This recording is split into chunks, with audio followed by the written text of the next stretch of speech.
दिया, एक स्टेटमेंट दिया और उसमें जो इजरायली सेटलर्स हैं, जो इलीगल यहूदी सेटलर्स, उनको बहुत ज़्यादा इंकरेज करा है ताकि वेस्ट बैंक में दो फाड़ हो सकें, वेस्ट बैंक को दो भागों में बांटा जा सके। और आने वाले टाइम में इसका फ़ायदा इजराइल को ये होगा कि अभी जो यूरोपियन यूनियन की जो कंट्रीज बात कर रही हैं कि वो सितंबर में, मतलब अब अगले महीने यूएन असेंबली होगी, वहाँ पर फ़िलिस्तीन को देश का दर्जा दे देंगे, तो ये उस चीज़ को एक रोक सकता है, ये एनेक्सेशन जो वेस्ट बैंक के बारे में कहा जा रहा है। Netanyahu made his remarks during a ceremony marking the approval of 17 new settlements in the West Bank, according to the Israelis Channel 7। मतलब जो इजराइल का जो चैनल 7 है उसके जरिए से बताया गया है कि नेतन्याहू ने एक सेरेमनी में वेस्ट बैंक के अंदर कम से कम 17 जो न्यू सेटलमेंट कॉलोनीज हैं उनको अप्रूवल दी है। अप्रूवल का मतलब क्या है कि वहां पर जो इजराइल की जो इलीगल सेटलर्स हैं उनको बसाया जाएगा। Speaking about the daily assaults carried out by settlers against Palestinians, he said the entire people of Israel trust the heroism of our sons.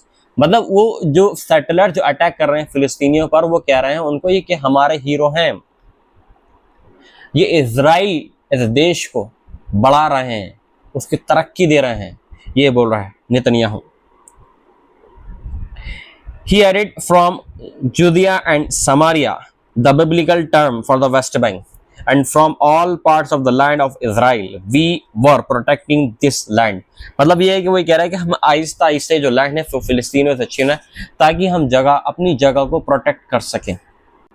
Alongside the ongoing war in Gaza, the Israeli army settlers in West Bank, including East Jerusalem, have killed at least 1,600 Palestinians, injured around 7,000 others, and arrested more than 18,500 according to the Palestinian refugees figures। मतलब अभी फिलिस्तीन का जो West Bank है वहाँ पर जो Israel के जो इलीगल सेटलर्स हैं उन्होंने वहाँ पर कम से कम 1016 लोगों को मार दिया है जब से 7 अक्टूबर 2023 का ये वाक़या हुआ है।